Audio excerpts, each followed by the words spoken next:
Último grupo de microorganismos que vamos a ver en este tema. Estamos hablando en este vídeo de los hongos filamentosos o mohos. Pero quiero aclararos que los hongos filamentosos o los mohos no son un problema desde el punto de vista de la salud.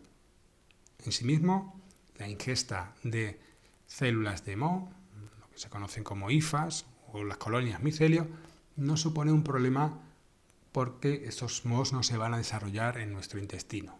El problema principal es que muchos de estos mohos son capaces de producir micotoxinas, toxinas producidas por los hongos filamentosos. Y estas micotoxinas sí que pueden tener un problema muy importante desde el punto de vista toxicológico. También quiero hacer un inciso en que en manuales de APPCC generalmente las micotoxinas son tratadas como peligros de tipo químico. Vosotros lo podéis incluir como tal, como peligros de tipo químico. De hecho, también la legislación, las micotoxinas, las contempla como contaminantes alimentarios en el Reglamento 1881 del 2006. ¿Por qué las tratamos en este tema? Bueno, pues el origen de las micotoxinas son los mohos y hay que evitar a toda costa que esos mohos se desarrollen y produzcan las toxinas. Ahora vamos a hablar más en profundidad de estos aspectos. Bien, ¿qué son las micotoxinas? Las micotoxinas son productos, son sustancias derivadas de los hongos filamentosos. Hasta ahí, muy bien, pero ¿cómo se definen las micotoxinas? Las micotoxinas se definen como metabolitos secundarios producidos por los hongos filamentosos o mohos. ¿Qué quiere decir eso de metabolito secundario? Quiere decir que son sustancias que no se producen siempre, que los mohos no las están produciendo constantemente, que es necesario que se generen unas condiciones, fundamentalmente ambientales, del sustrato donde se desarrollan, muchas veces ocurren en condiciones de estrés, por las que se activan rutas metabólicas secundarias y en ese momento se empiezan a sintetizar las micotoxinas. Eso quiere decir metabolitos secundarios. Bien, fijaros la alta incidencia que pueden tener la presencia de cepas toxigénicas. Se estima que entre el 30 y el 40% de los hongos filamentosos producen toxinas. Fijaros también la amplia diversidad de estas sustancias consideradas como micotoxinas. Estamos hablando de que hoy en día hay catalogadas alrededor de 1.200 tipos de micotoxinas diferentes. Por suerte, no todas tienen la misma peligrosidad. Por suerte, todas ellas no tienen la misma presencia en los alimentos. Vamos a estudiar las más importantes. Y además, fijaros la dificultad, ya que son producidas estas 1.200 tipos de micotoxinas por alrededor de 200 especies diferentes encuadradas en 35 géneros de mohos. Como os digo, no vamos a estudiarnos toda esta diversidad genética y de especies.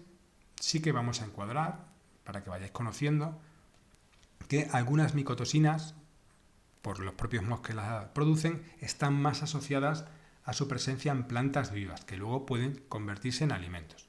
Por ejemplo, las especies Fusarium, fundamentalmente, que producen diferentes tipos de toxinas, Alternaria y Claviceps. Estas serían las principales. Algunas de ellas producen toxinas bastante importantes y serias para la salud. Y en productos almacenados, productos que pueden consumirse directamente por el consumidor, tenemos dos géneros principales, Aspergillus y Penicillium. Tanto Aspergillus como Penicillium, fundamentalmente Aspergillus, pueden producir micotoxinas que tienen un alto poder toxigénico.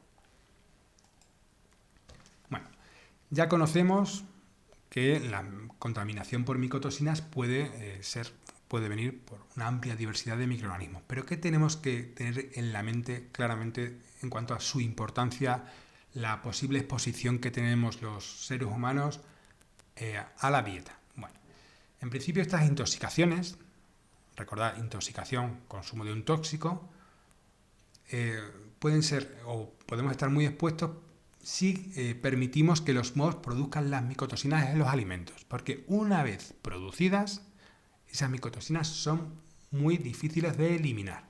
Son altamente termoestables, lo que quiere decir que los tratamientos culinarios de frituras, cocidos, pasteurización, incluso esterilización, no las va a eliminar. Que no se ven afectados por los pH ácidos. Alimentos ácidos no disminuye la toxicidad de las micotoxinas. El tránsito por el tubo digestivo no disminuye la toxicidad. Además, Muchas de estas micotoxinas difunden a través del alimento. ¿Qué quiere decir eso? Imaginaros una pieza de fruta, imaginaros un queso, donde se desarrolla el micelio. El micelio se desarrolla en una zona concreta. El moho lo vemos solo en una zona concreta. No significa que las micotoxinas solo vayan a estar presentes en esa zona cercana al moho, sino que pueden difundir a tejidos más o menos cercanos. Y pueden presentar una gran patogenicidad. Vamos a conocer ahora las más importantes. Muchas de ellas a muy bajas dosis pueden causar daños muy importantes a la salud, como pueden ser daños a tejidos o a órganos vitales, como puede ser el hígado, el riñón. Pueden producir daños a las células, al ADN, produciendo mutaciones, lo cual puede llevar a diferentes tipos de cáncer. Por lo tanto, muy importante desde el punto de vista de la seguridad alimentaria y desde el punto de vista de la PPCC, de la industria alimentaria, evitar que los mohos, en primer lugar, lleguen a los alimentos. En segundo lugar, que esas esporas, que es como se multiplican, cómo se desarrollan, germinen y se desarrollen. Y en último lugar, muy importante, que los alimentos se almacenen, se conserven en condiciones que favorezcan la síntesis de micotoxinas, sobre todo durante periodos prolongados, ya que los mohos no son capaces de crecer, de desarrollarse tan rápido como pueden ser, por ejemplo, las bacterias, que en cuestión de pocas horas pueden alterar un alimento. Bien, hemos hablado de la enorme diversidad de micotoxinas, de la enorme diversidad de especies. Vamos a centrarnos en las más importantes desde el punto de vista de los alimentos. De las 1200 moléculas diferentes y los casi 200 especies diferentes, fijaros que hemos reducido bastante y aún así vamos a ver de aquí solo las más importantes. En esta tabla se os presenta por un lado las micotoxinas más importantes desde el punto de vista de la exposición de los seres humanos a través de la alimentación, las especies o géneros que las producen, qué efectos tienen para la salud, los efectos toxicológicos, cuáles pueden ser los órganos diana y por último los alimentos implicados. Vamos a comenzar con la más importante, con la que todo el mundo tiene que estar presente, conocerlo. En la industria alimentaria es una toxina ampliamente conocida, ampliamente investigada y muy preocupante, como es el grupo de las aflatoxinas. Digo el grupo porque, aunque hay una que es la más preocupante, la aflatoxina B1, pero hay diferentes aflatoxinas B y G que pueden estar presentes en los alimentos. ¿Quiénes las producen? Diferentes especies del género Aspergillus. Las más importantes, Aspergillus flavus y Parasiticus. Y los daños para la salud son muy amplios y además muy potentes. Dañan al hígado, producen diferentes tipos de cáncer, mutan el ADN, producen en condiciones de una ingesta excesiva o daños agudos, pueden producir hemorragias. Y la problemática es que es posible que estemos expuestos a través de la dieta a pequeñas dosis que nos puedan generar daños a la salud a muy larga vista, efectos crónicos. Por lo tanto, a veces es difícil de diagnosticar estas enfermedades. ¿En qué alimentos van a estar presentes? En general, la mayoría de los mohos que vamos a ver se desarrollan muy bien en alimentos con baja actividad de agua, con altas concentraciones de hidratos de carbono o de grasas, donde compiten mucho mejor que otros grupos microbianos como pueden ser las bacterias. Aquí tenéis varios ejemplos, aunque hay más. Cacahuetes, cereales como maíz, arroz, trigo, sorgo, los higos secos pueden aparecer, en las pasas, etc. La segunda de las micotoxinas más importantes, más preocupantes, es la ocratosina. Sobre todo entre las ocratosinas es la ocratosina A la que es toxicológicamente más importante. Se conoce, o la podréis ver en la bibliografía, por las siglas de OTA. ¿Quiénes la producen? Especies del género Aspergillus y también del género Penicillium. Aspergillus ocraceus fundamentalmente y Penicillium viridicatum.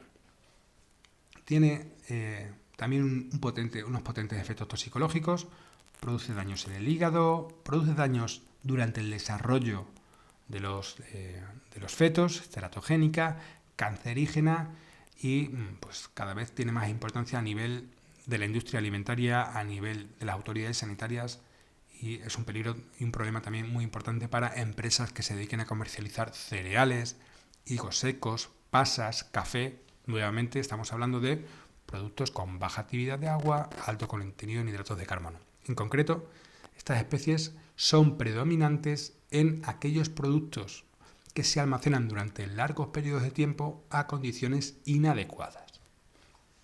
Otras micotoxinas importantes, vamos a pasar un poco más rápido, la citrinina, diferentes especies de Penicillium, tienen efectos nefrotóxicos, cancerígenos, aunque con menos gravedad y con menos frecuencia que las anteriormente vistas. También en cereales, en frutos secos. Otra micotoxina importante, que es una pequeña excepción, es la patulina, producida por diferentes especies del género Penicillium, Aspergillus, Bisoclamis. Una de las prácticas que tenemos programada en la asignatura es trabajar, detectar la presencia de patulina en manzanas, ya que vamos a inocular el Penicillium expansum. Los efectos toxicológicos han cambiado en la bibliografía, los diferentes estudios toxicológicos en principio la situaban como una micotoxina cancerígena, pero actualmente se considera que fundamentalmente lo que producen son efectos gástricos. ¿Y dónde puede aparecer? ¿Dónde es realmente preocupante? A diferencia del resto, pueden aparecer en frutas y sobre todo es preocupante en sus productos derivados, en zumos, en purés, en néctares, en sidra. ¿Por qué es preocupante fundamentalmente sus productos derivados? Pues en general la gente, el consumidor, cuando ve una manzana que está podrida con Penicillium expansum, pues no ingiere esa manzana, por lo tanto no va a estar expuesto a la patulina. Sin embargo, las industrias transformadoras sí que pueden procesar manzanas, peras o otros tipos de frutas que tengan el desarrollo de esos micelios con la producción de las toxinas. Bueno, aquí tenemos algunas micotoxinas más importantes, ácido penicílico. Estas son importantes, producidas fundamentalmente por Fusarium, los tricoticenos y la cearalenona. Tienen efectos citotóxicos, mutagénicos, estrogénicos y asociados también a los cereales, fundamentalmente. Bien, yo creo que con esto es suficiente. Tenemos ahí otras micotoxinas, la ergotina. Recordad que antes mencionamos el Claviceps purpurea. Pero en general las más importantes son las que se han citado y sobre todo que tengáis en cuenta su asociación con los alimentos fundamentalmente con baja actividad de agua, alto contenido en hidratos de carbono, donde los MOS compiten mucho mejor. Bien, ¿qué condiciones es necesario para que el MO pueda producir la micotoxina? Porque hemos comentado que, o por lo menos tenemos que tener bien claro, que los MOS no producen siempre las micotoxinas, son metabolitos secundarios, se generan en unas condiciones determinadas. Desgraciadamente, no hay unas condiciones estándares para evitar la presencia de micotoxinas, porque cada especie, incluso a nivel de cepa, tiene unas condiciones, unos rangos de temperatura, de tiempo, de nutrientes, donde producir o no la micotoxina. Pero en general tenemos que tener, lógicamente, crecimiento fúngico. Si somos capaces de atajar e evitar el desarrollo de los MOS, ya tenemos la batalla ganada. También tenemos que tener en cuenta que el sustrato debe ser favorable. Estos MOS se desarrollan fundamentalmente en alimentos con alto contenido en hidratos de carbono, con baja actividad de agua, donde compiten muy bien. Y además deben reunirse una serie de factores, de condicionantes ambientales para la producción. Cada especie, cada cepa incluso, las produce en un rango de temperatura determinado, pero en general estas especies son mesófilas, se desarrollan bien entre los 15 y los 30 grados. La actividad de agua baja favorece el crecimiento de los MOS, siempre dentro de unos límites, y la producción de la toxina. Alimentos con muy baja actividad de agua, como pueden ser los cereales, las harinas, los higos, cuando están en buenas condiciones, cuando se han secado adecuadamente y no se han rehidratado, son muy estables. ¿Qué ocurre? En el momento que hay ciertas rehidrataciones, va a permitir que estos MOS se desarrollen y produzcan la toxina. También la acidez favorece el desarrollo de estos MOS porque compiten mejor. Ya hemos visto que muchas bacterias no son ácido tolerantes, mientras que los MOS pueden crecer perfectamente a pHs en torno a 3,5, 4,5 sin ningún tipo de problema. También en alimentos con alto contenido en sal, pensar un momento queso que tiene alto contenido en sal, jamón, en la superficie de esos productos se desarrollan habitualmente MOS.